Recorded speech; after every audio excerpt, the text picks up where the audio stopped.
Good morning, Brian. I think the floor is yours. All right, thank you, Chair. Tess and Steve, okay, they're here. So we have the three of us that are presenting this morning. Good morning, board members, VA staff. My name is Brian DeAndrea. I am Senior Vice President with Century Housing, one of the three members of the principal developer that are with you today. I'm joined by Steve Peck, President of US Vets, and Tess Banco, Director of Community Development for the Veterans Collective. So we can move on to the next slide, please. Thank you. So as you know, the VA selected our team back in August of 2018, November of 2018, to be its partner in creating a thriving community here at the West LA VA for our veterans, upholding that promise of 1887. We've got a lot to share today. We're pleased to report out on progress on many of our EULs, our overall master plan progress. We'll be discussing some of the regulatory challenges we've been facing. We'll also update you on our capital campaign. And to wrap things up, we're going to plant a seed to begin the conversation about what a process for naming this emerging community might look like. So much of the progress that we are reporting out on today is a direct reflection of the tremendous efforts of our partner at the VA. From the local GLA team to OEM to central office, it's been a monumental undertaking. Countless hours, hundreds of millions of dollars invested to prepare parcels, to improve infrastructure, and turn these areas over to the principal developer so we can do what we do, which is build community. And just going back to that original RFP from 2018, you know, our joint goal is to create this gold standard community. That's language right out of the RFQ, a place of belonging, a place of purpose for our veterans. And so as we go through today's presentation, I want you to think about belonging and purpose. Those are themes that are infused throughout all of the work that we're doing. So I will begin our tour through some of the many EULs that we're working on. So kicking things off is building 404. So this is a new construction community. It's facing the building 207 adaptive reuse that was completed a few years back. Building 404 consists of 73 homes for homeless veterans. We do not have any specific set-asides other than veterans experiencing homelessness in this particular community. It's not a senior community. It's not necessarily a community that is specifically oriented towards women, although we would gladly lease to women. You'll be hearing more about those types of EULs throughout today's presentation. The property will support upwards of 5 case managers between direct property staff and the VASH case management, which will be decided. Supportive services will include case management, mental, physical health, substance use, and much, much more. Next slide, please. From a construction progress perspective on the exterior of the building, our roofing and window installation and stucco is complete. Within the building itself, we are making significant progress on our common areas and finishes with those being installed. Next slide, please. We are slated for completion late this year, and we are beginning to prepare for lease up. We actually had an initial kickoff meeting with our fellow developers that will also be leasing concurrently with us and the VA, and we're excited to launch that effort. Next slide, please. This just gives you a picture of some of the unit interiors. Moving on to building 15657. Next slide, please. This is the adaptive reuse of the old tuberculosis and neuropsychiatric hospital on the North Campus. When completed, it will be converted into 112 homes, a mix of studios and 1 bedrooms.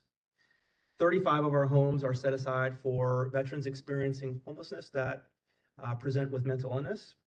The property in total will support upwards of 6.5 case managers between direct property staff and our VASH case managers. The services that will be rendered here are very similar to those I just described on building 404. Next slide, please.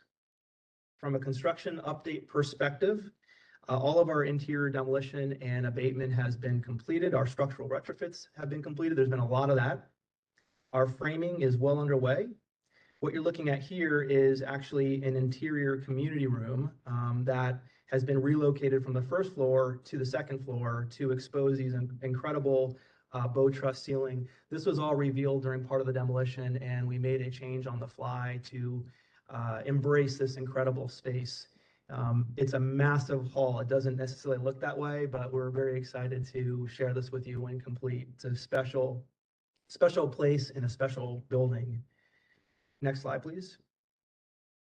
We're slated for completion in the late spring of 2025. Next slide.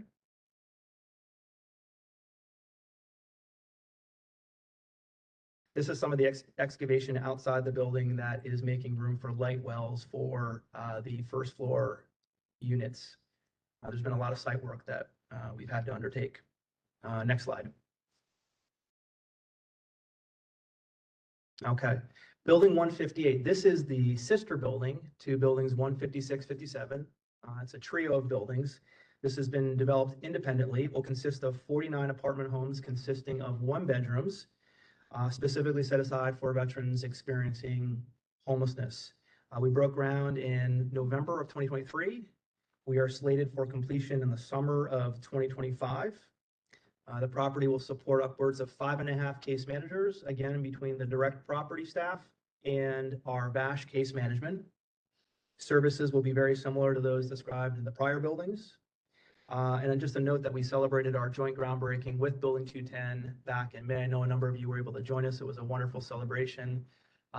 Great list of attendees. Some important congressional support was there with Congressman Sherman, Congressman Schiff, and many other dignitaries. Next slide, please.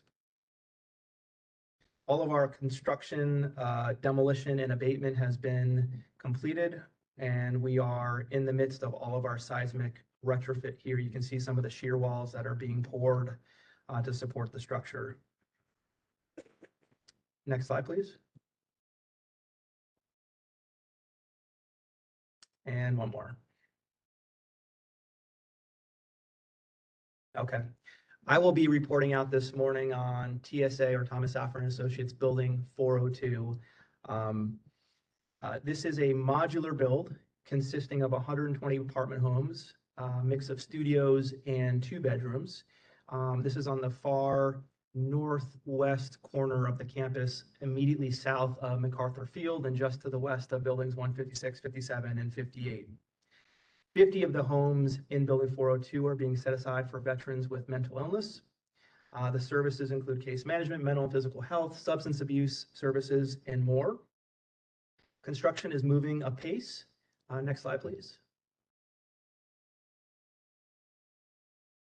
TSA is putting the finishing touches on modular unit interiors, as well as building exteriors, including roofs and walkways. The building out of the community space, which is this incredible jewel box in the center of the property, is underway. Underground utilities are also in progress, and soon TSA will be turning its attention to landscaping and some of the site concrete that'll be poured. Next slide, please.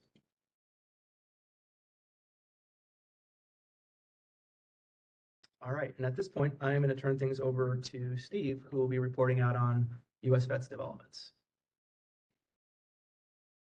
Good morning. This is Building 210. This is the first building that U.S. Vets will be developing as developer and service provider. We are having closing calls daily. We expect to close on this July 17th. And to begin construction on August the 5th. You see 2 stories. There's a 3rd story that faces Westwood only. So we have designated this building as a women preference, and particularly women with children. It lays itself out well for high security on that lower floor. This is directly across the street from Building 300, which will be our service center. So we, U.S. Vets, will be bringing all of our homeless prevention programs to the site. In particular, relevant to this is our Women Vets on Point program, which has been around for 6 years or so. That will provide counseling and other services specifically for women veterans. This is 38 units, 1 manager's unit, There will be HUD-VAST case managers as well as US Vet staff to provide wraparound services. And as I mentioned, it's directly across the street from Building 300, where there will be a whole variety of services available. We expect to complete this in April of 2026. Next. And then this is Building 300. We are just beginning to address the issues around this building. As you probably know, this was the kitchen building for the North Campus, really for the LA area. They have now, the kitchen on the South Campus has been completed, so they have vacated this building. We just did a walkthrough the other day. There'll be a whole variety of services in here. There's about 15,000 square feet of support service space, along with the 43 permanent housing units. In that support service space, there will be a food bank, and Tess and the folks from the food bank walked that space the other day. There'll be a legal clinic, there'll be peers in there, US Vet staff will be there, all of our senior staff who are actually running the site. And then we're working with all of the various nonprofits and partners who will be contributing to the benefit of veterans on campus, and they will have spaces in there. So this really will be a hub of services over and above the vast case management that will be available. Next. It's back. I think it's back to Brian.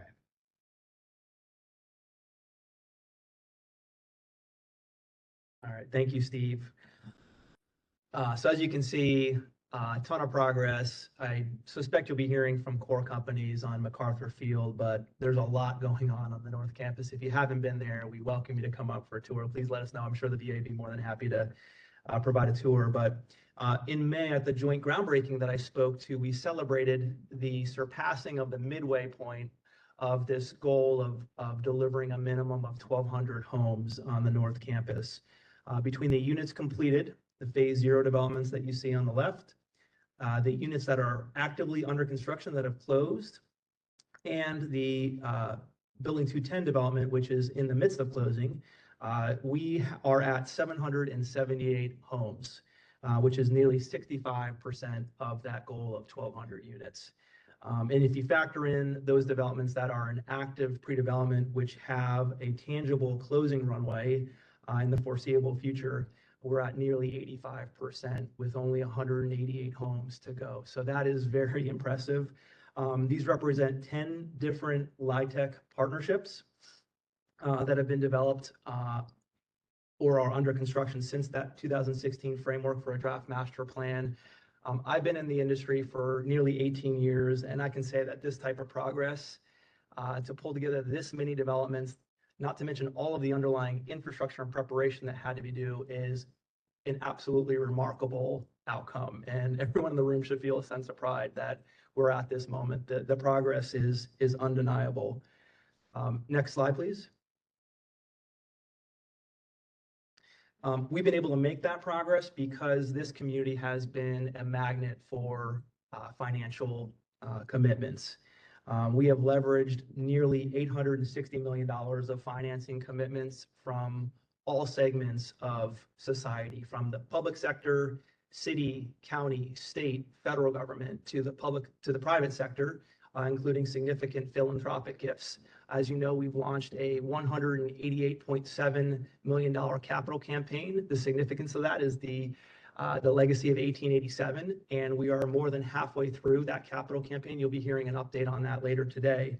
But all in, we anticipate this development to be upwards of a $1.4 billion enterprise, and we've made significant progress, as you can see on the slide. We have a lot more to go on that front.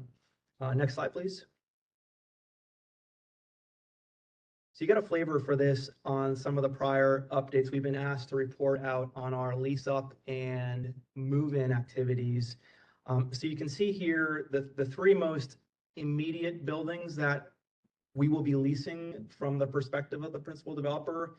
You could theoretically add to this list MacArthur Field A, which is also going to be leased up concurrently. Between Q4 of this year and Q2 of next year, there'll be close to 500 homes being actively leased. And so there's been a lot of discussions and preparations around those types of concurrent activities, and we're continuing to meet with our VA partner to plan for hopefully what is a very methodical and fair process. As has been discussed, one of the challenges we are grappling with is the layering of various AMI requirements by the respective funding sources. To give you a flavor, VASH can serve tenants up to 80% of area median income. However, funding sources like No Place Like Home generally restrict incomes to households at or below 30%. There's been a state law that allows some departure from the deeper skewing of incomes with some flexibility to go up to 60%. It's a bit of a hodgepodge, and our Congressman Brad Sherman, as you know, is working on legislation, the Housing Unhoused and Disabled Veterans Act, that would help to resolve some of these inherent conflicts between the funding source requirements.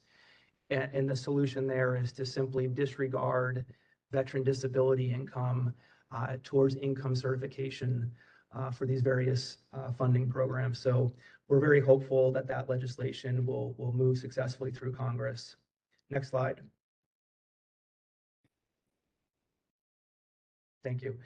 So we've been asked to provide funding criteria for all of our projects built, projects under construction, and planned projects. So there's a bunch of detail on the slides that ensue here. I'm not going to dwell on all of them, but I'm happy to pause at any point or at the conclusion to answer questions. But a couple of important principles are at play here that I want everyone to be mindful of. One is we're using a variety of funding sources. We don't simply have one funding source that is allowing us to build all of this. We have, as you saw on that prior slide, we probably have a dozen or more different funding sources. Funding sources are competitive, whether it's city, state, county, federal, they're competitive.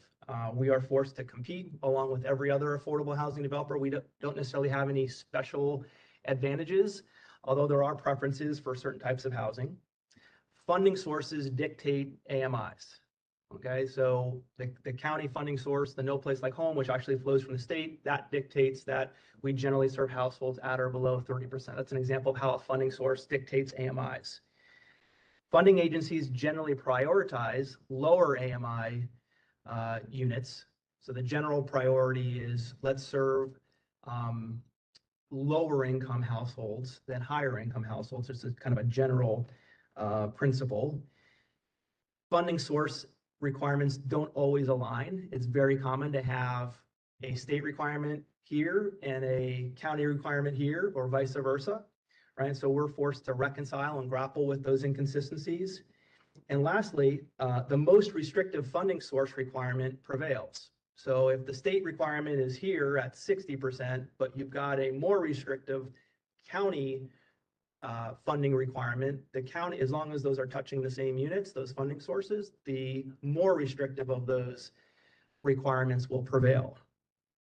So with Building 207, TSA went through this, and they went through a very laborious process of going back and getting TCAC and CIDLAC and the county and the city of Los Angeles to modify their regulatory agreements to allow for more 60% AMI households. And to provide more flexibility. And so they were in fact able to do that through a lot of effort. And my understanding, and part of the irony here is that I think they saw a very limited number of veterans at those higher AMI levels. That's not to say it wasn't a worthy enterprise. I think we absolutely support more flexibility. We think those AMI should be as high as possible, as long as we're serving right, the veterans that are experiencing homelessness, that have the mental health issues. That's really what the public priority should be, not necessarily whether a veteran is at 40, 50, or 60. So that was the solution on Building 207.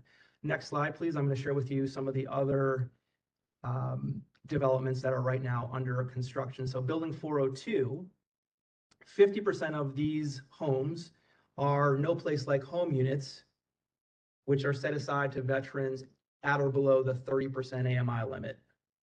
I mentioned earlier AB 1386, which is a state law that was passed last October and signed into law by Governor Newsom, and that allows some of the lower AMI veteran units to be filled with higher AMI households if certain requirements are met. If those lower AMI units are not being leased within a certain time, the developer or owner or manager can move up and serve higher income veterans.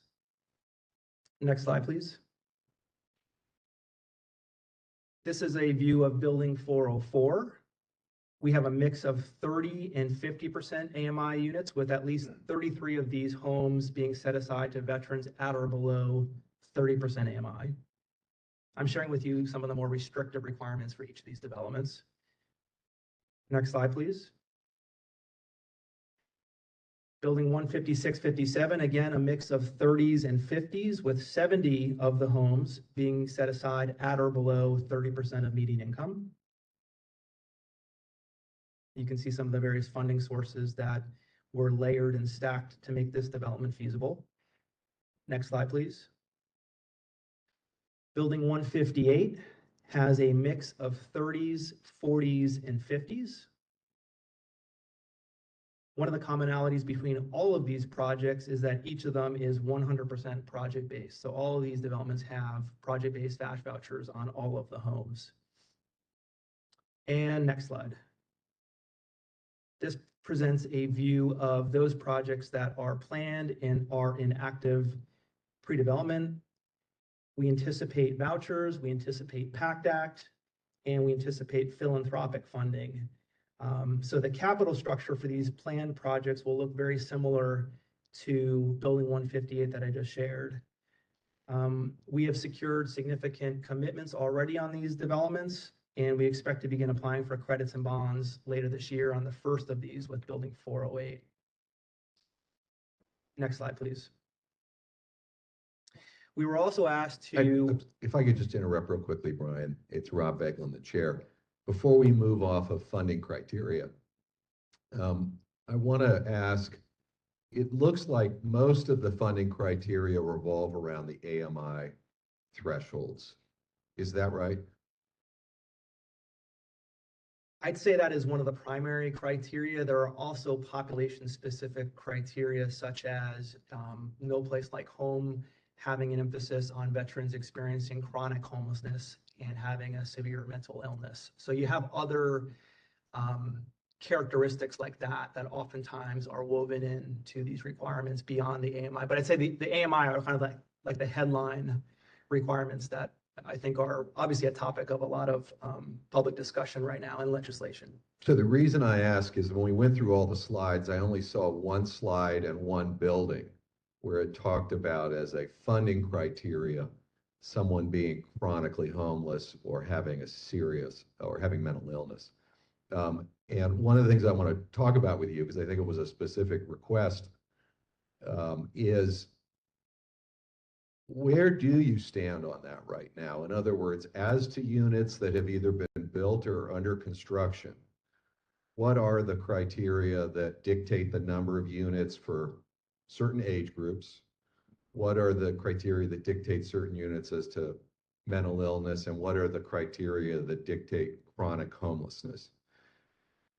I understand you may have chosen to focus on the AMI issue with these prior slides, but I want to know on these other factors. And the reason it comes up for me is I saw when you were explaining building, I guess 402, where I think there's going to be 120 units. I was surprised to hear that 50 of the units are devoted to people with mental illness.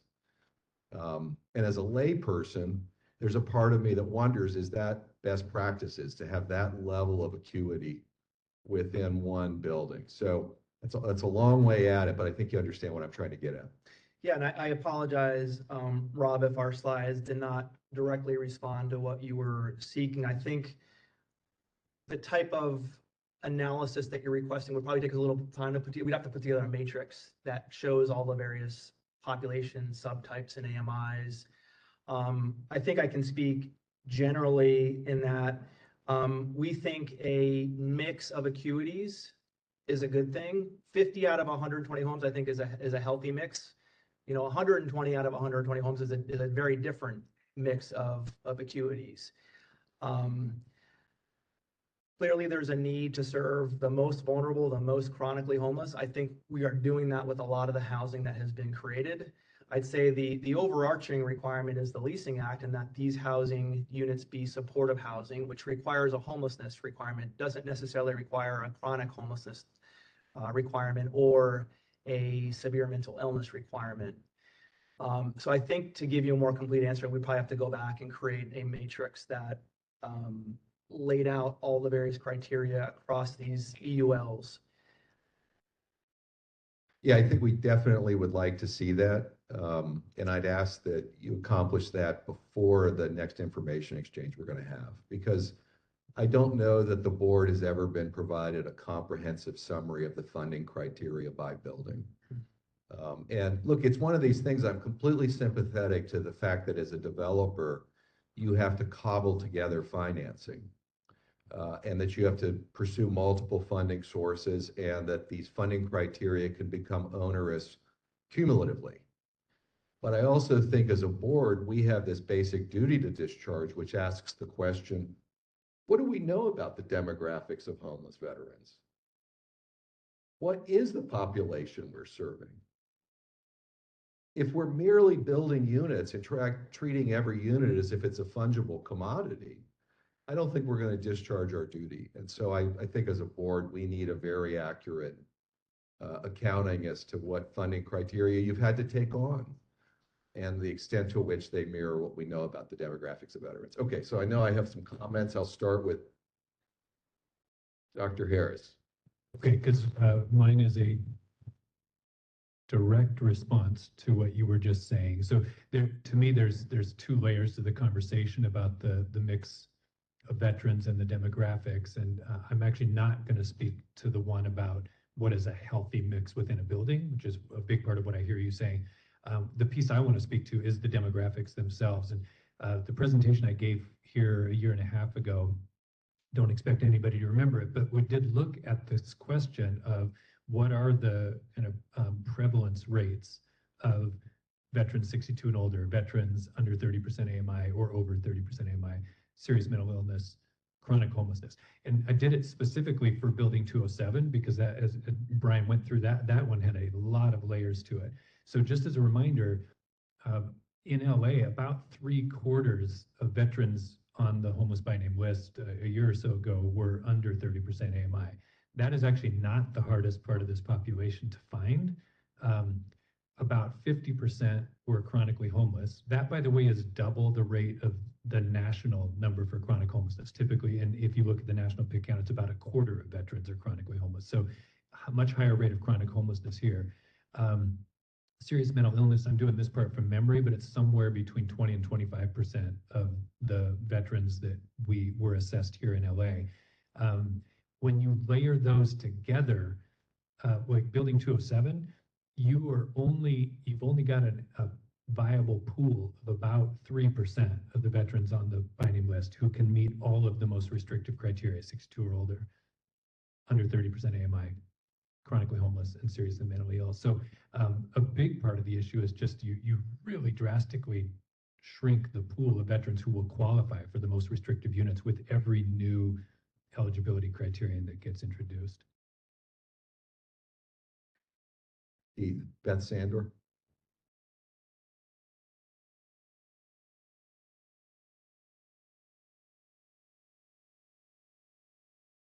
Beth Sandor, it was music to my ears to hear you say you're going to create a matrix, because in real time I was trying to do it, because I think not only does it matter what the healthy mix is within the building, I think what is going to also matter, as Mr. Merchant mentioned this morning, is the healthy mix as a community. And I respect that each developer is thinking about their building and how to finance that and make that work. But I think being able to see the whole and how that all adds up together and what that's going to feel like as a whole is going to be really, really critical to understanding what the bigger picture is going to look like. So I appreciate getting that matrix complete. I wondered about the referral process especially when maybe AMI is the only requirement, being formerly homeless or currently homeless and AMI. I'm assuming the referrals are getting prioritized from the VA, and how is that working, and how's the VA thinking about, and this might be not a question for you, but maybe for later, how are individuals being prioritized in that process? Are we still, even though there might be not a requirement to be chronically homeless, are we still prioritizing chronically homeless individuals for units? And how are we thinking about that when income and homelessness is the only restriction? We are generally subject to the coordinated entry system for referrals into this housing, and the VA is the keeper and kind of manager of that system. And I think the VA team that manages that is probably best suited to address your question.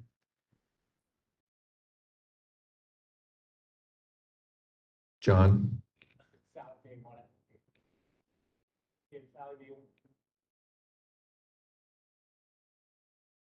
Turning it on helps.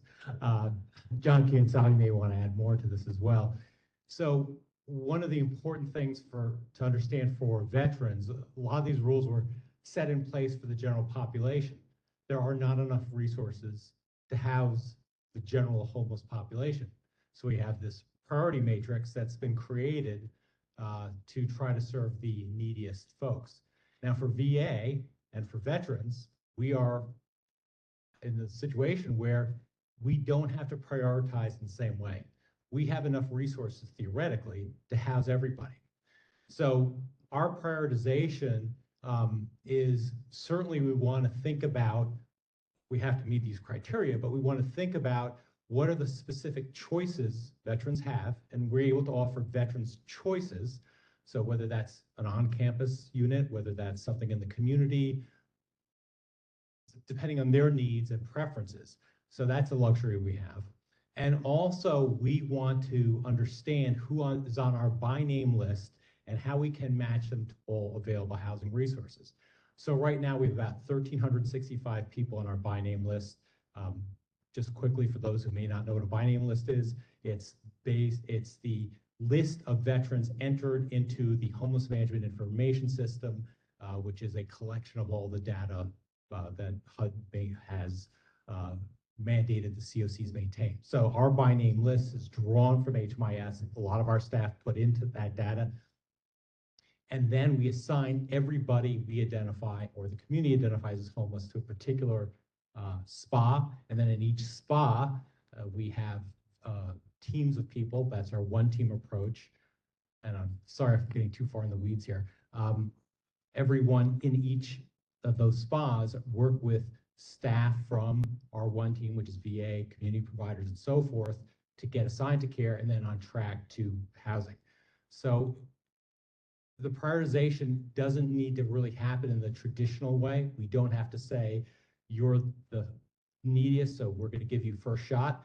The idea is we want everybody into housing, and Veterans Choice drives this a lot more than an arbitrary, who's the most deserving. Sally Hammond for the record. Just briefly, we are in the process of developing a vote around prioritization in our one team.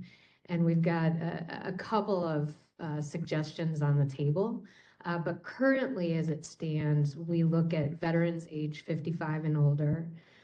We then go to veteran households with minor children, veterans fleeing or experiencing domestic violence or intimate partner violence. And we also have to look at those clinical case transfers from SSVF, where individuals need a higher level of case management. And that's been identified by the SSVF grantees. Currently, if there are a number of veterans that are 55 and older, we then prioritize those areas that I discussed and look at the length of homelessness. But our community and our one team leadership committee is really leaning into prioritization may be moot if we have enough resources to support everyone. Depending on capacity in all the agencies, though, we've got to have kind of a mechanism by which people are reaching out to veterans. So that's a big topic of conversation right now in our one team leadership committee. Thanks for those explanations. John, I wanted to just ask a quick follow-up question. You said the current number on the by name list is 1,365? It varies literally every week. It changes every day potentially, but yes. Okay. Keith Boylan. Hi, Keith Boylan.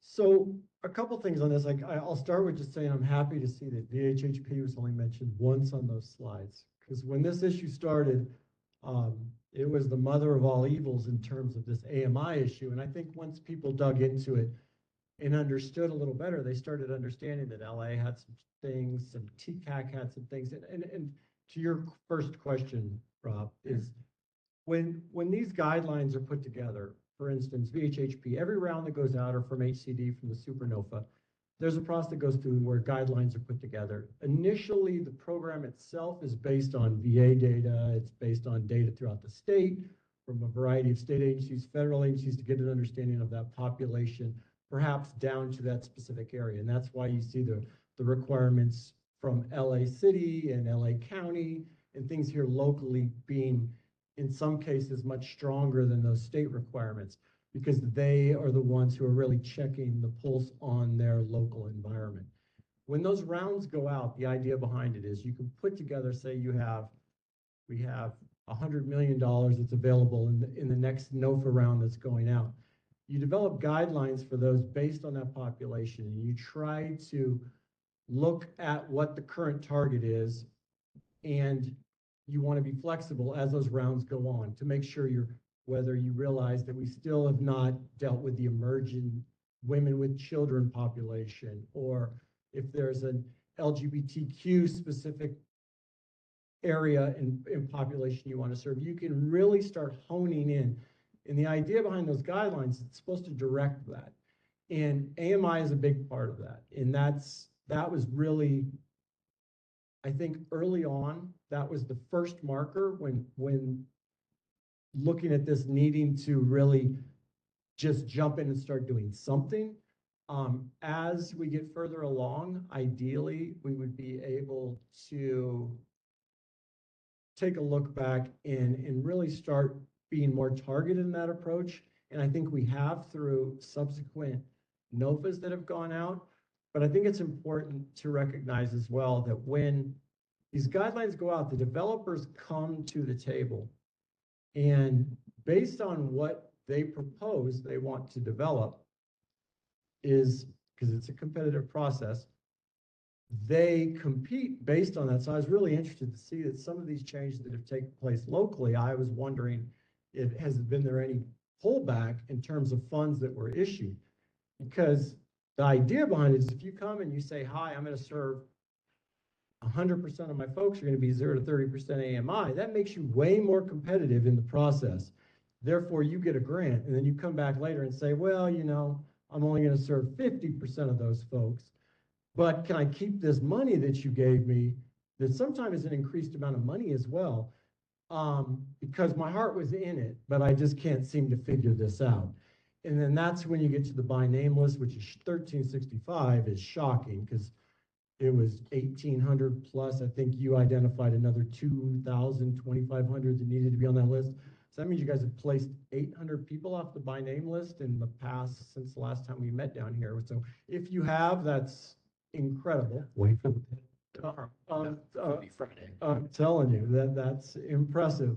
But then that's when we started digging into some of the things that you're really, I think, is at the real core, is the process, the coordinated entry system that Sally mentioned, the way those things connect, the way folks show up at Steve's door and they say, hi, we have someone for you to fill this slot now. This past year, I think, in Dr. Harris, to your credit, I think you've done a great job in organizing the community down here in LA specifically. Obviously, I have to deal with the whole state, but LA has had larger challenges than most. But I think we've done a good job. You've really aligned a lot of that to really look past the AMI issue and really start digging into those initial steps. That sure, the funding part and how many folks they say they're going to serve and what populations, those are based, those folks are there. We found like the 1386, and we're working with HCD, we're just about done as far as how that's going to be implemented. That doesn't allow them to change that from a 0 to 30% to a 60%. It allows them for that one unit to then put a 60% unit in there. The next unit that becomes available within that development has to then be assigned a 0 to 30% AMI. And they need to go through that entire process again of trying to fill that with a 0 to 30% AMI veteran, because data shows that's the population that needs to be served. That is the hardest to serve. It's the most underserved. So it doesn't get them off the hook and let them start going closer to market rate housing or even affordable housing. It really keeps the eye on the prize, which is treating those that are hardest to serve. So there's a little more detail there, but I think it'll all come out in the wash. But honestly, some of these things that Dr. Harris has done on the front end has alleviated a lot of this problem. I think the comp and pen being counted in the means testing, you could argue all day that HUD regs, it shouldn't be included. So there's work to be done on that, and perhaps we'll get to that point. But outside of that, I think a lot of the coordination that Dr. Harris has done, as well as the team from VA here and with the one team and really kind of looking at this a little deeper, has made a lot of difference. And then one more point to the mental illness part. I think it's really, and Brian, my question was for you on the one that you said the 35 units were specifically mental illness. I think I didn't know if I write the right building, but I think it was 404. So I think it's important to note that too, is how we define that, because Prop 1 that just passed gave my department $1 billion for housing moving forward. It's our next tranche of VHHP, basically. With that, with the new Prop 1 and the redefinition of behavioral health, mental health dollars for this state have never been able to be used for SUDs, substance use disorders.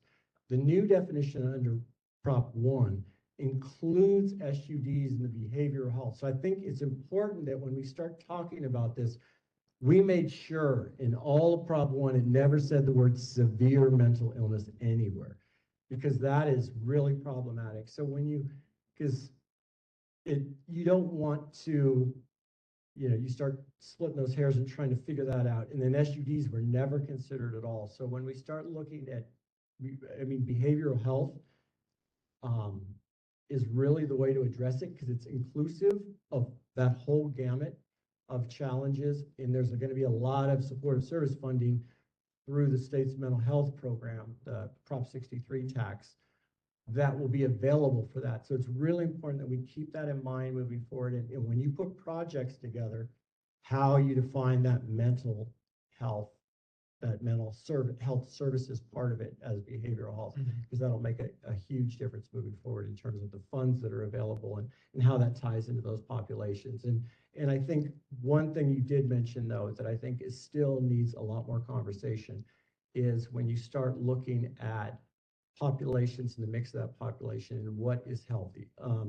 There's a lot of, when you look at any kind of physical disabilities, there's federal laws that make sure you can't fill a building with 100% of the people who are all physically disabled, because it's been shown over and over that is problematic, and it really alienates those folks from the community and the rest of the population. And I think we have the risk, and I think perhaps that's what you're getting at, we have the risk of doing that with the veteran population too, if we're not careful in terms of the way that these breakdowns go. You gave us a lot to chew on. Patricia, you're up. Mine is going to be very simple, very simple and very quick, just along those lines. This is Patricia Wajuwaku. I think earlier it was Meg that spoke about the fact that Dallas has been able to be very successful in housing the majority of their homeless population. And so to what extent can we use that, the information from their success to guide us in some of these questions in terms of maybe the composition of various homes, et cetera, and things like that.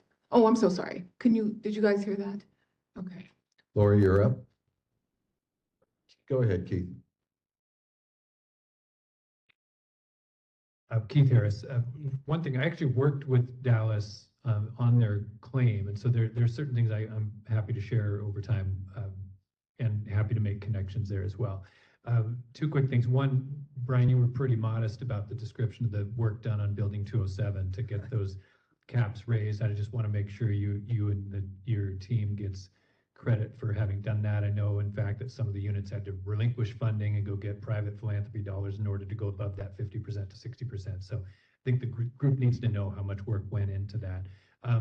Quick question for you, Brian. I think I heard this right, but in my earlier work with your team, I thought that there were non-VASH units being carved out of the buildings. But when you spoke, I thought you then said they're all VASH units. So has that been updated?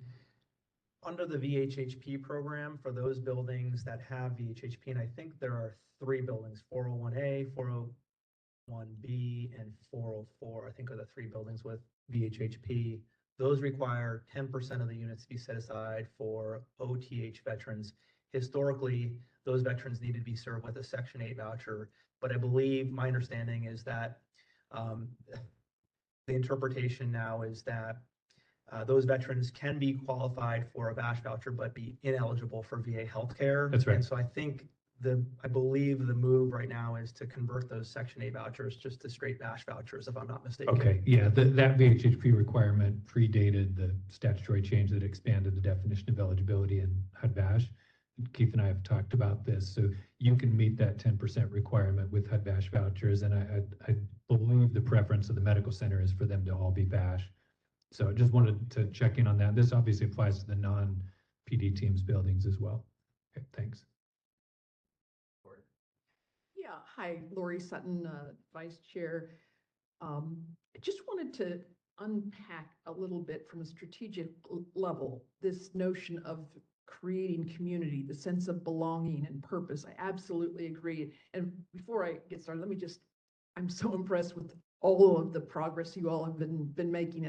I'm new to this mix, so I'm learning as fast as I can. I'm a psychiatrist by background, and so this notion of creating community is really important.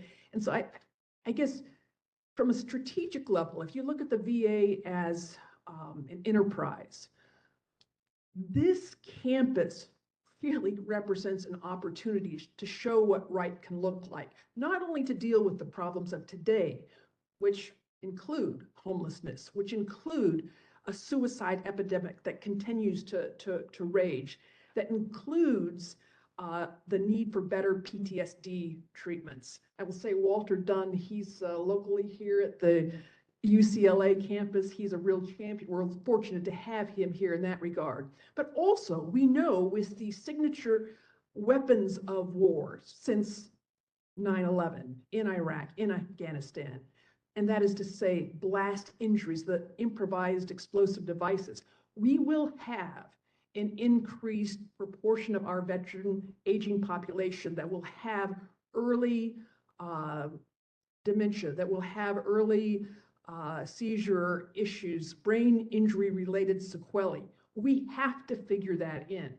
The US Surgeon General has talked about how social isolation and mental health, it's the crisis of our time. So the VA really ought to be at the lead for this. So let me then ratchet back to what we're talking about here.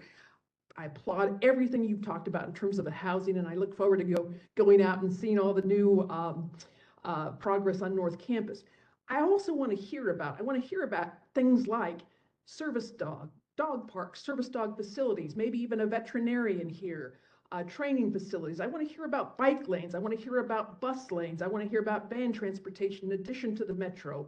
I want to hear about golf carts. I want to hear about park space. I want to hear about maybe an amphitheater, a community garden. I want to, think about, this is where we're so fortunate to have John Bursler and his background. What about having a combat arms kind of collective veteran service organization collaborative right here in the heart of the West LA campus? What about looking to the seriously mentally ill and bringing in a proven model, the Clubhouse International model, which started 75 years ago in New York City. Over half of their members are homeless when they get there, and they operate a hydroponic garden, a professional kitchen, a wellness center, a research center, an education center. It's amazing. And these are folks among our HUD-VASH population. I think it's important to understand that the population mix, yes, we have what I call the enduringly homeless, and those are the folks that, because of their disabilities, their condition, they're going to thrive in a supportive housing environment, and that's where they will remain. and the research shows how well they do. But then we also have the economically homeless. These are folks who are working full time, but they can't make the market rates. So for those folks, you want to intervene early. You want to get them into job training and skills. That ought to be available here, accessible on this site, so that they can up their market wage income. And then you have the episodically homeless. These are people who've been doing okay, and then there's an episode. Maybe it's a heart attack, a lost job, a failed marriage, and you got to intervene early with those folks before they get down to the really, as we know, the just desperate stage. And then we have the at-risk. And this can be everyone from student veterans to all areas of service. There are so many folks who are living right on that edge, and we've got to be cognizant of them as well. Finally, I want to just say that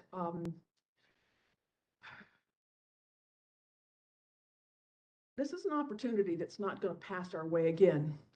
Our nation is desperate for examples of what it can mean to build community, not as a place, yes, as a place with design and all of the rest, but as an experience, the experience of, as you said, the belonging, turning pain into purpose. So I just want to make sure that as we go forward, these are such important details about the AMI and the CAP and the buildings and all the rest, and I applaud all that progress. But also, I really look forward to getting granular about what it means to build and create, nurture, and sustain community. Back to you. Thank you. Brian, I just wanted to interject real quick. Thank you for that pep talk. I needed that before lunch. But Rob Beglin, the chair, but I think it's a really important point, and I was going to make it at the end of the day, but I want to share it now. We live in a politically divided age right now. And the work to redevelop this campus is, I think, an opportunity for people of any part of the political spectrum to come together and say something about how the nation treats veterans, and very importantly, how civilians who don't have exposure to veterans think about the way in which the nation treats veterans. And so I think we really have to recognize this, as General Sutton said, an opportunity. The agency had to solve a problem, is how this started. The agency was sued in a federal lawsuit in 2015, and the case went badly, and the agency was accused of misusing this land. And the agency agreed to redevelop the land to house homeless veterans and to serve all veterans. And so the reason I go back is this work started to address a problem. But I don't want us to leave our vision at that level. I want us to elevate our vision and ask the question, how do we realize the opportunity? This is a very important chance for people from across the political spectrum, from very different backgrounds, I think, to come together and affirm a message about how we treat veterans and how civilians should understand the treatment of veterans. So I think it's super important. So let's get back to some questions, Brian, about 404. Because for lay people like me who don't work in the development industry, I think that this building could be an interesting example. So you told us there's plans for 120 units, and I think you said 50 units were going to be devoted to people with mental illness. So I wanted to explore some issues around that. Am I right that those 50 units for mental illness are a function of the funding sources having dictated those amounts? Yes, to be clear, I think you're referring to building 402, and maybe maybe we could go back to slide 22, just to pull that up on the screen so everyone's looking at the same information. This one here, I think. That's it. And you're right. I'm sorry, I got it wrong. 402. So the 50 units for mental illness were dictated by funding criteria. That's correct. That's the No Place Like Home funding that was awarded, state capital awarded through the County of Los Angeles to this project. Okay. And what's in those funding criteria? Keith made a fair point, which is in the future, we ought to think about defining the way in which we're serving mental illness, people with mental illness, just to say substance abuse disorders ought to qualify in behavioral health treatment. my question for you is, as it relates to Unit 402, I assume you had to accept the definition of mental illness offered by the funders, correct? Correct, by the state No Place Like Home program. Okay. And what is that definition of mental illness? Is it serious mental illness? I'd have to follow up with you on that, Rob. I don't have that at my fingertips. Okay. And then the other question is, when the state funding dictates 50 units for folks with mental illness, is that a permanent covenant for the operation of that property? These covenants generally last for 55 years. A 55-year regulatory agreement is recorded against the leasehold estate and governs what can happen in these buildings unless it's subsequently modified or superseded by some state law or federal law.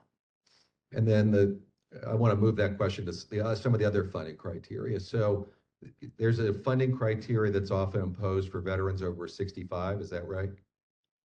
To the extent the development is conceived and planned and funded as a senior housing development, I believe the age is now 65, yes. And That's same correct. thing with that. Is that typically understood to be a covenant running for 55 years? I believe that's correct, yes. Okay. So board members, I think this should have really added significance for our work. Right? Not only are we wondering about the adequacy of these to serve current needs, these are choices that are going to be locked in for 55 years unless they're changed. And I mean, it sounds like the funding authorities have been terrific about the AMI issue, but I think we ought to really struggle with the question of whether or not these other funding criteria will be modified in the future. And it's one of the reasons why we seek to incorporate maximum flexibility in our projects, both unit types, right? A one-bedroom is inherently more flexible than a studio. Can serve households between 1 and 3 family members. So you're seeing you see studios, you're seeing a lot of one-bedrooms, you're seeing a collection of 2 bedrooms. We want as much flexibility as possible. But as I said earlier, we're also seeking funding from competitive sources and are forced to compete and structure the deal in a way that can get funded. So it's this balance and reconciliation of doing what you can to access the funding, but also ending up with a product that meets current local needs, but also can speak to future needs. I think we want that future flexibility. Both higher AMIs and fewer requirements. And I think the latest slate of deals that you're seeing, buildings 158, buildings 408, building 409, building 13, I think you're going to see increased flexibility as it relates to some of the funding sources. Let me ask the question about 2 bedrooms, if I could, Brian. How many 2 bedrooms do you have identified for construction? Because I really wasn't aware of many at all. I don't have that number at my fingertips. It's knowable. We can provide that to you after. It's probably less than 50 that are presently on the campus right now. And then within building 210, are there any 2 bedrooms built for or under construction for 210? For building 210, Steve, do you have? I ask only because I know it's meant to serve women, and I'm wondering if in a dependent care role, whether we're building 2 bedrooms for them. Okay. All right, Brian, so where we broke off was you were talking about pre-development expenses. Yeah, so we can slide forward to slide 27. So again, this is a response to a request for us to report out on those projects that are actively in pre-development, which include buildings 408, 409, 300, and 13. These are kind of on the leading edge of pre-development. And as you can see here, more than $5.5 million between all 4 of these projects has been invested to prepare these buildings for additional funding applications, including bond and credit applications, with 408 being kind of the tip of the spear at this point. Next slide. We were also asked to report out on costs per unit. This generates a lot of interest and discussion in our industry. And so what we've done here is provided estimated cost data on the 10 LIHTC developments that have been constructed or are under construction to date, including those that we are at the PD level developing, as well as those by others. It should be noted that we've used various data sources for this. So these should be construed as general estimates, general magnitude, kind of order of magnitude estimates. Also, these 10 projects have been built at different points in time. They have different funding sources, different requirements. Some are adaptive reuse, some are new construction. We've made that breakout for you. And so what we see is an average cost, an average estimated cost at just over $600,000 a door. With the adaptive reuse projects costing slightly more than the new construction projects to date. Those of us that are a little eye impaired can read the numbers. It looks like the upper section is adaptive reuse, lower section. That's correct. So there are 6 adaptive reuse projects. We didn't include building 209. That was kind of, that predated, I think, all of us. So those 6 projects are coming in at approximately $636,000 per unit, with the 4 new construction projects coming in at just under $600,000 a door. So all in, on kind of a weighted average estimate, we are at $616,000 a door. Quick question for you. I would have thought that the adaptive reuse would be substantially more. Why is that not the case?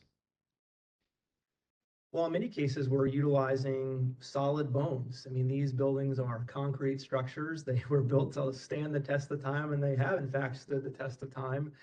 They've needed to be seismically upgraded. There's been a fair amount of interior demolition and abatement that happens. So I think these, I guess these resonate with, I think, what our expectations would have been going in, that these are kind of historic structures that there's obviously various requirements we've had to satisfy to comply with SHPO and the VA's Historic Preservation Office. And so those do add some incremental costs, but it is not orders of magnitude greater than the new construction. Okay, I have a bunch of speakers to recognize. Beth and Keith, which one of you wants to go first? Beth Sandor. Beth Sandor. Just going back to the conversation, I want to clarify and make sure I'm tracking that, and acknowledge, Brian, that there are multiple things driving the tenant mix, and funding criteria is just one of those things. The other, as we were talking about earlier, is how the prioritization for referrals in through coordinated entry and through the one team. And then I think maybe this is a question for Keith. The other, I feel curious about how much VA and HUD guidance on how to prioritize HUD-VASH vouchers is also driving that mix. And so that's one question I have. And then thinking back to at the beginning of the day, you sharing the bill that creates pathways for voucher utilization for folks who are not in need of services, and how you think that flexibility may impact the tenant mix here on the campus, or potentially could impact that. So I think when we're thinking about the health of the community and how to really shape that, I do want to acknowledge funding criteria is important, and how are we looking at these other drivers as well that might be affecting who gets referred into projects. So I don't know if you could speak to that. Well, in terms of VA guidance on prioritization, the HUD-VASH program, its primary push is on a need for case management, sort of broadly defined. It's generally designed and implemented based on levels of clinical acuity, but it's not like there's a score on a certain test or a set of disorders that qualify or not.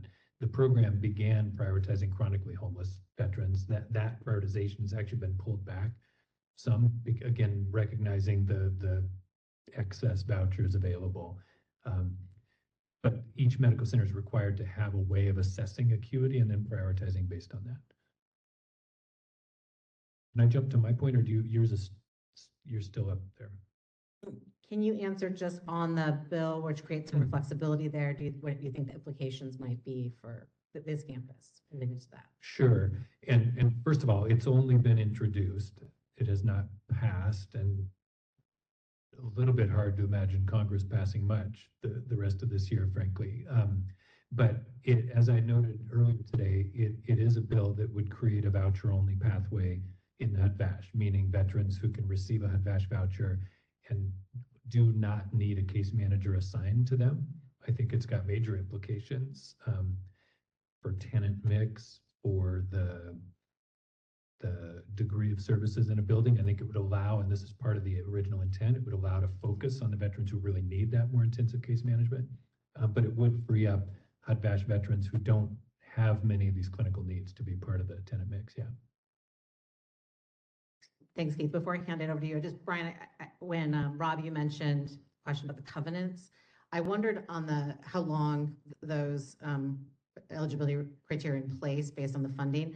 When you're doing the matrix, is it possible to include, I don't know how difficult it would be, an understanding of how long that criteria is established for based on the funding? Sure. Might be helpful, as well as, I think when you're talking about age and income, also age and income eligibility. That's probably already in your mind, but I just wanted to note that.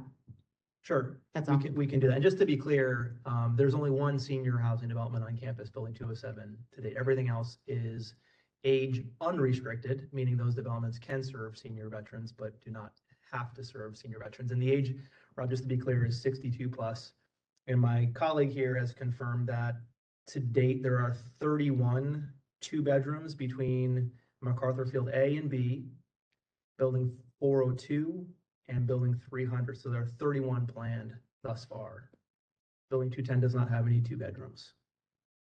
I think it's really helpful to know whether it's age unrestricted and age restricted. So if that could be part of the matrix, be helpful. Sure, sure. Keith Harris, just a quick one. I wanted to confirm the no place like home mental illness requirements. I think it's important to answer now while we're talking and thinking. It does require serious mental illness, not just broad, not the way Keith described it earlier. And for people who don't know, that's a very restrictive set of disorders. It's the psychotic disorders, it's schizophrenia, schizoaffective disorder. The major affective disorders are part of that. California actually has a legal description, but I wanted to give people a sense. That's the level of disorder, bipolar disorder. Those are what we're talking about with serious mental illness.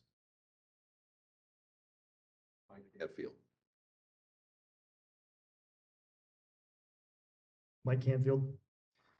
Brian, first of all, I'd just like to say, with respect to buildings 156 and 157, what you guys have done there on that second floor, I really applaud, that commitment to the design. I think it's beautiful work, and I for one appreciate it. So thank you. It looks great. Yeah, thank you. With respect to these costs, I'm a for-profit residential developer. I don't do adaptive reuse. I do subdivisions out in the sticks in the middle of the Inland Empire. So I'm not familiar with, everything that goes into your cost structure. Could you just kind of help me understand sort of what's in this $600,000 per door? Does it include, I'm just going to give you a list, maybe you can kind of go through them. Does it include things like architecture, engineering, all your structural, all that kind of stuff? Does it include your G&A for the master developer or the developer, G&A overhead, general contractor fees? Does it include furnishings and FF&E stuff? Does it include on-site landscaping? And are you picking up any kind of off-site land development costs, or is that all being borne by the VA? And then lastly, is there any kind of land acquisition component to this? Thank you. Yep, thank you, Mike. Good question. So to answer that, we have stripped out of this any land or improvement cost. The VA basically donated land and buildings to these, so there is no land or building values included in this. It includes everything from demolition and abatement. It includes architecture, engineering, civil engineering, landscape architecture, geotechnical engineering, All of our soft costs are included in this. None of the developers here self-perform as general contractors, so all of these are third-party GCs, so it includes the GC's overhead and profit as regulated by the state TCAC, the Tax Credit Allocation Committee. It includes all of our financing costs. All of these are structured as tax-exempt bond deals. So all of our bond issuance costs are included here, construction interest.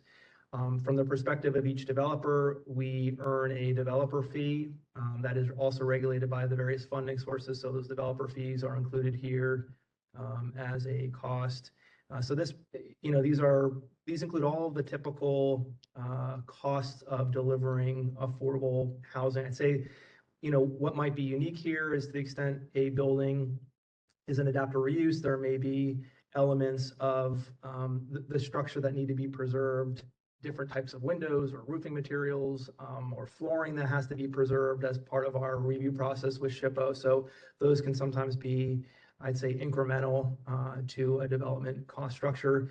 As it relates to offsites, the VA has generally, the limits of each EUL go to the backside of the curb. The VA is responsible for the streets, curbs, gutters on the campus. So in some cases, the developments are picking up certain contiguous offsite improvements to each development, but you don't have any, at least in these costs, you're not seeing any significant offsite improvements here, traffic signals and laying new streets and utility backbones and things of that nature. All of that work has been done.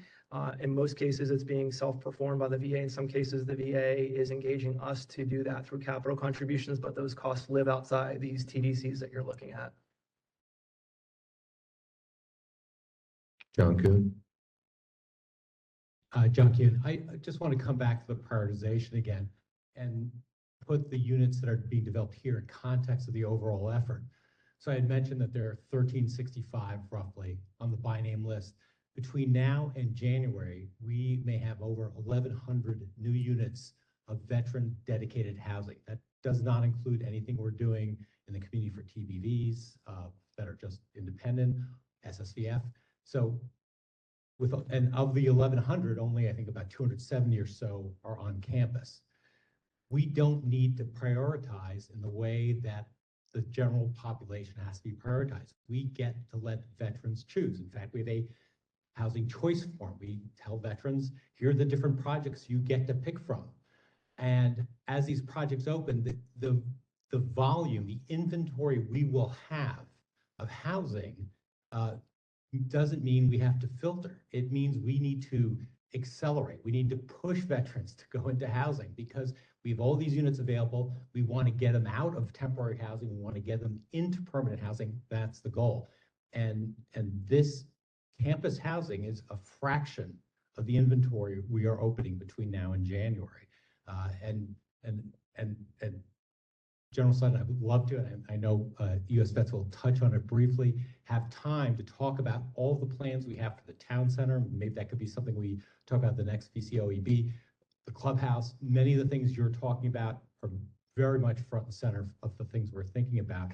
Because in the same way that it's important for us to create community environments and have veterans who want to live in the community. We've just opened a beautiful house in Burbank and West Hollywood. That's where veterans want to live because it's a beautiful community.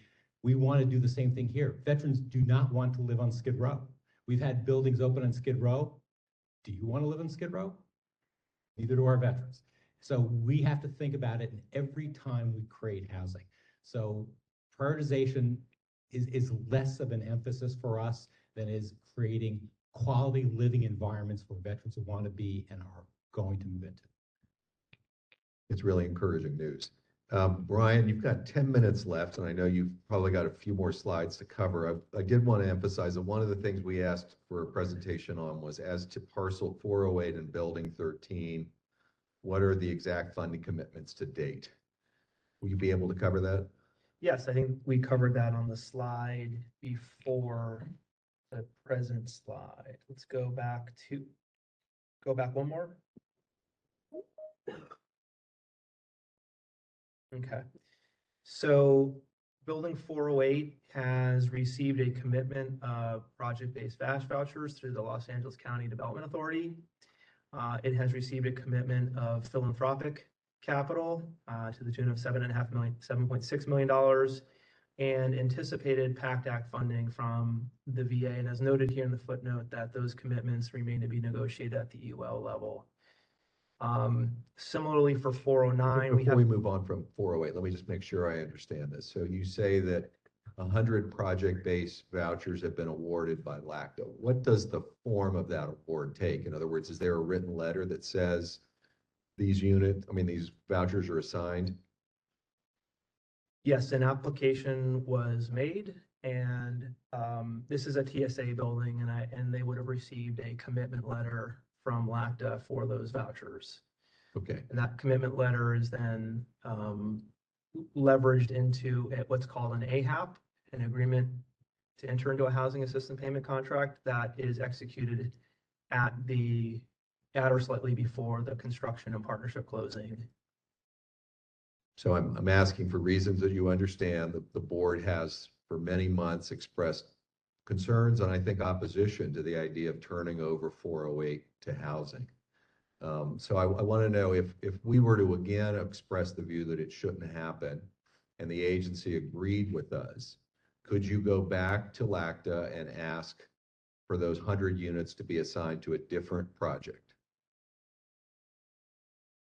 I'd say our client is the VA, and the VA has authorized us to move forward with the buildings that you see on the screen here. And we've proceeded, we've spent a significant amount of capital preparing these developments. We've secured financing commitments, and we are proceeding in that manner.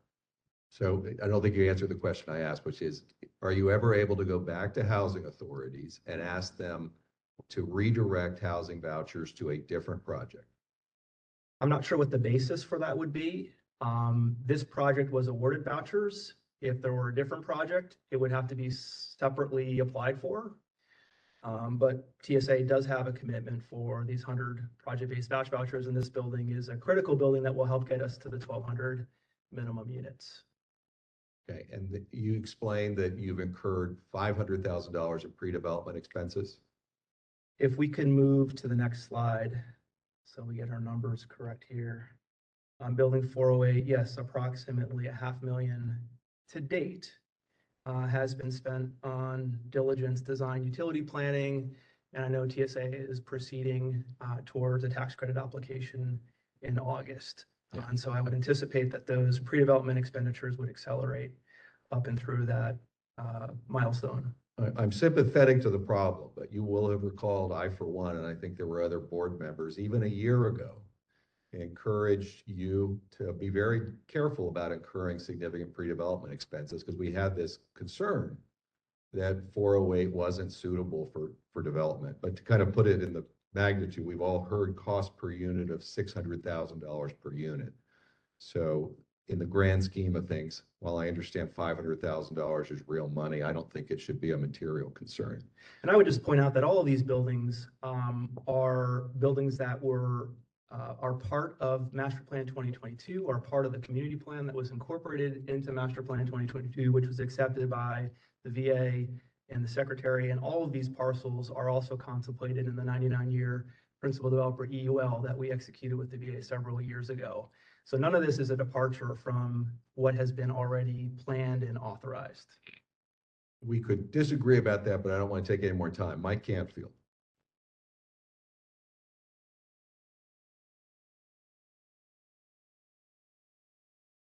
Mike Canfield.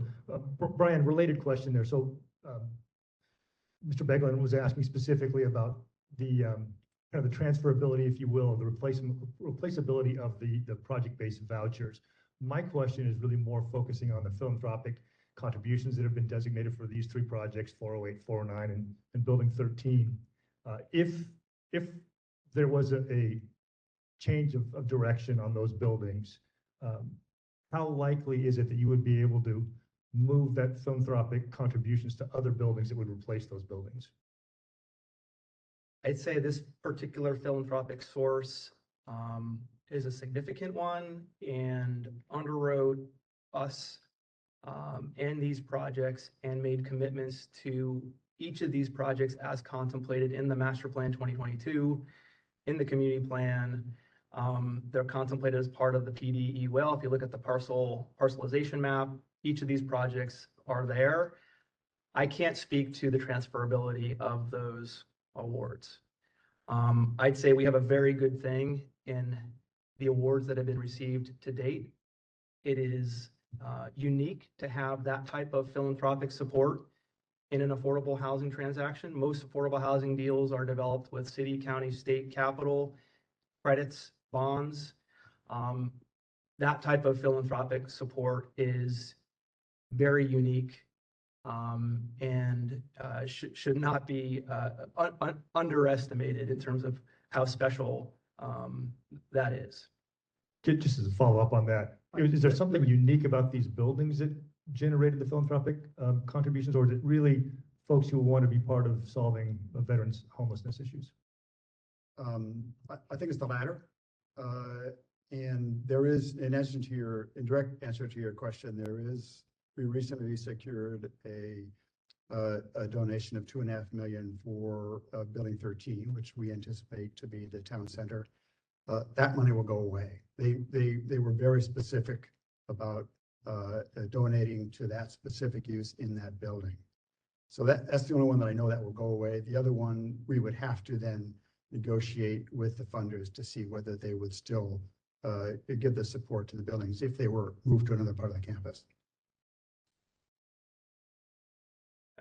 Beth Sandor?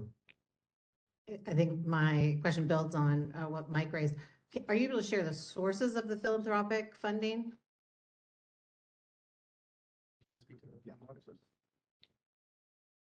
If we can go forward to the slide on the Veterans Promise Campaign. One more. There we go. So it's been a wide variety of resources. Home Depot Foundation got us started. You may be familiar with them. They have thus far provided over $500 million for the construction of veteran housing. They gave us our US Vets, our original planning grant to engage in this activity. Tunnel to Towers made a significant contribution, which we will receive over the next 5 years or so as we construct these houses.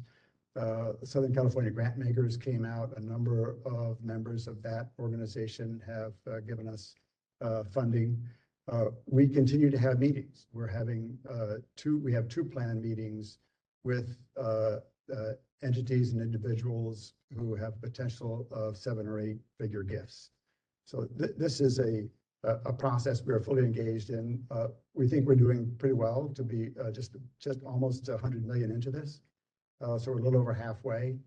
And the plan that we have expressed to them is the plan that has been, as Brian said, has been approved by the SECBA. So we're going forward on that basis. Now, Steve, I have a quick follow-up question about the fundraising campaign. Does any of these fundraising efforts apply to the rehabilitation of the Wadsworth Chapel? I see it says Wadsworth Yes. Chapel and Historic Fund, and it says in progress. Yes, there is a 28 million tab on that. We are 26 million into it, so we need to still raise $2 million on that. I think we may have discussed this a few months ago, but I want to make sure the board understands. Why can't you undertake that work with 26 of 28 funded?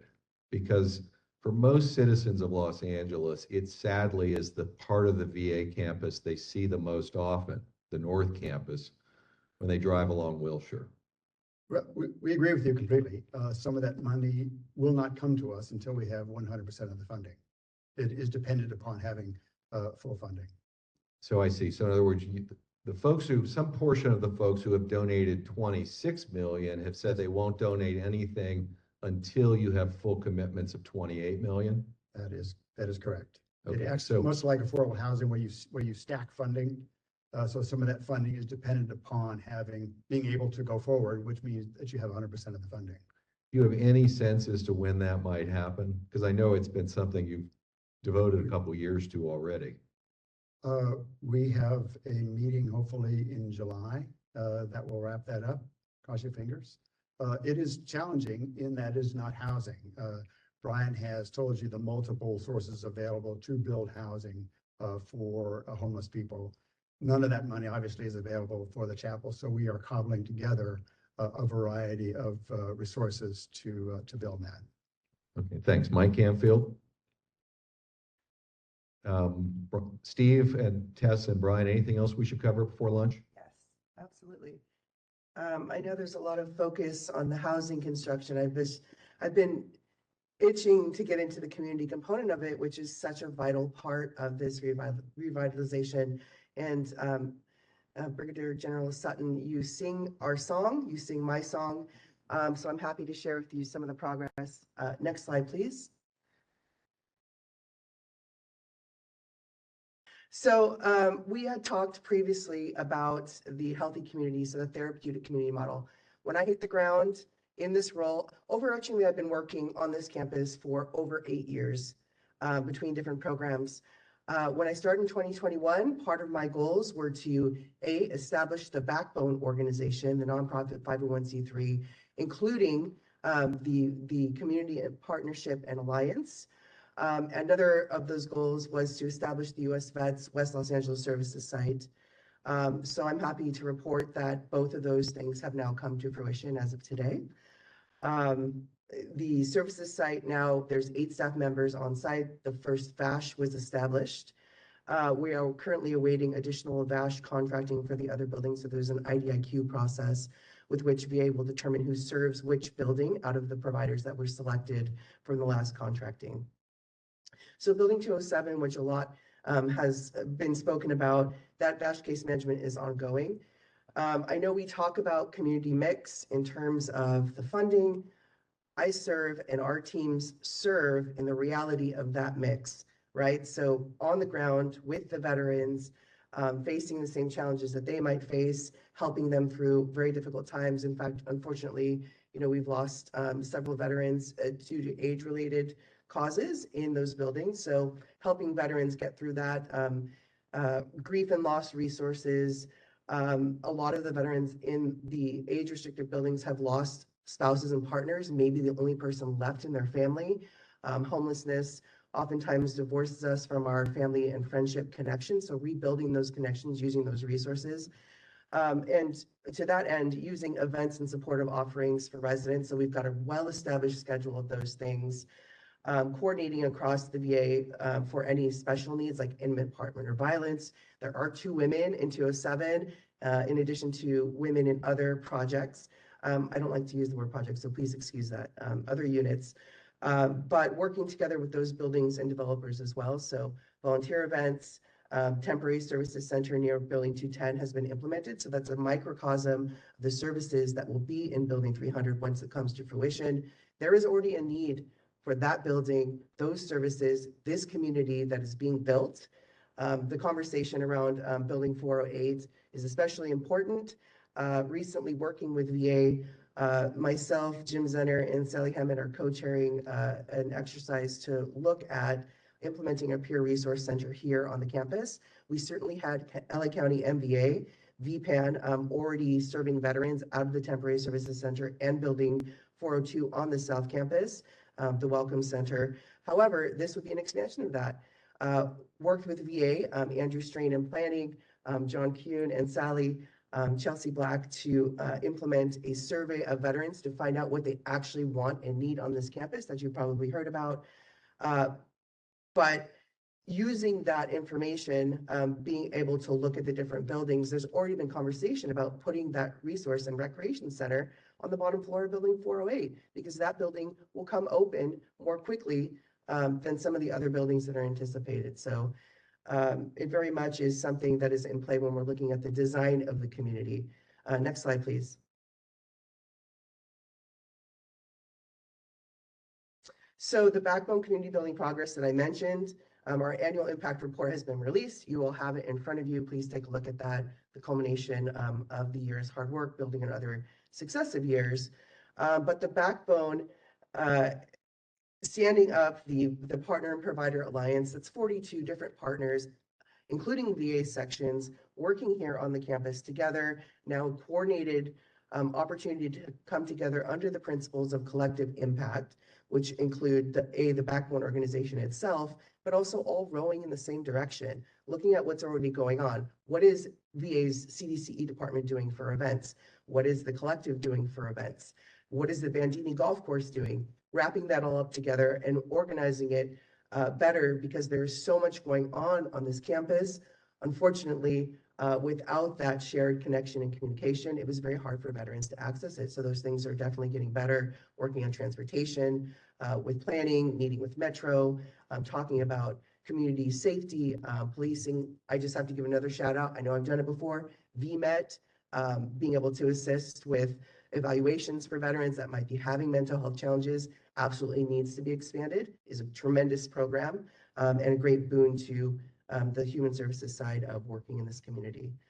I also want to mention that we've started taking on individual volunteers. On the bottom left, you'll see that's Sarah Farnham. Sarah Farnham is Admiral Mullen's niece and our first individual volunteer on the campus. Sarah is bringing her friends, her friend group, to come and serve here on the campus at volunteer opportunities, in addition to all of the other organizations and people who donate their time, their staff time to come and volunteer as well. We also have started holding a bunker social outside of Building 306. And I know I've seen Anthony and Rob giving tours and coming through as we're out there. But all it is bringing veterans together to enjoy that camaraderie, to listen to each other. We provide a meal. There's a veteran band that comes out and plays. This is not something that requires a lot of, interventions. Certainly we have trained peers on site, social workers, licensed clinicians, but this is really just an opportunity to bring the community together. We have opened that door. It can open wider, and the community has shown that it's very hungry for these opportunities to come together, and especially in a place like what is becoming known as the town center to veterans. They're starting to gather there. And the conversation wouldn't be surprising to many of us veterans who have already been in the service, but it is a very necessary conversation for us to be able to talk about some of the challenges that veterans are experiencing, becoming housed, being part of this community. There have been instances where veterans who are part of that mix that you all are talking about with SMI might have an episode in public. So being able to work with the community, to work with, the empathy that it takes as a community member to be able to address those challenges when they occur as a fellow veteran even, is an important part of the work that we're doing on the ground. Next slide, please. I know that we're abutting lunch, but I also wanted to mention one of my goals when I came on into this role was the naming process. And I know that it's been discussed by this board. What I want to put forth very quickly, next slide, please.